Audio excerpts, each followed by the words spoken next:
بلاول بھٹو نے تمام سیاسی جماعتوں کو مذاکرات کی دعوت دے دی ہے. کہا کہ تمام جماعتوں سے رابطے کے لیے کمیٹی تشکیل دیں گے. ایک ایجنڈے پر سب کو متحد ہونا پڑے گا. تاریخ میں کبھی ایسے بحران سے نہیں گزرے. ملک کی ترقی و سلامتی آئین کی بالادستی میں ہی ہے. آئین کے مطابق ملک چلنے پر عوام کو حق ملے گا. غلط فیصلوں کی وجہ سے ملک کا نقصان ہوا. سیاسی میدان میں سب رہ سکتے ہیں.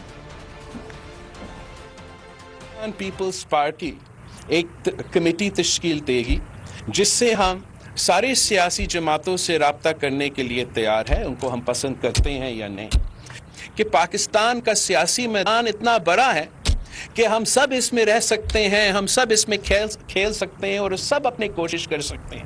اگر پاکستان کی سیاسی جماعتیں اتنی ہی کنسنسس آپس میں بنائیں تو میں سمجھتا ہوں کہ جو ملک کے بحران ہے, جو ملک کے کرائسس ہے, ہم وہ شاید حل کر سکیں گے. جس مہنگائی, بے روزگاری اور معاشی بحران سے پاکستان کے عوام گزر رہے ہیں, میرا خیال میں کہ اسی ماحول میں اگر ہم اپنے سیاسی جماعتیں اپنے جو طریقہ کار ہیں وہ بہتر نہیں کرتے ہیں تو ہم پھر ان حالات کو نہیں سنبھال سکیں گے.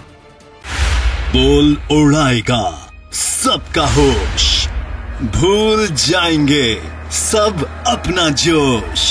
دیکھیے پاکستان کی سب سے بڑی پی ایس ایل ٹرانسمیشن ثقلین مشتاق, رمیز راجہ, سہیب الوی, جمیل فاروقی اور فہیم خان کے ساتھ. کھیل کا جنون روزانہ رات 11 بجے صرف بول نیوز پر. سبسکرائب کریں اور بیل دبائیں تاکہ کوئی خبر رہ نہ جائے.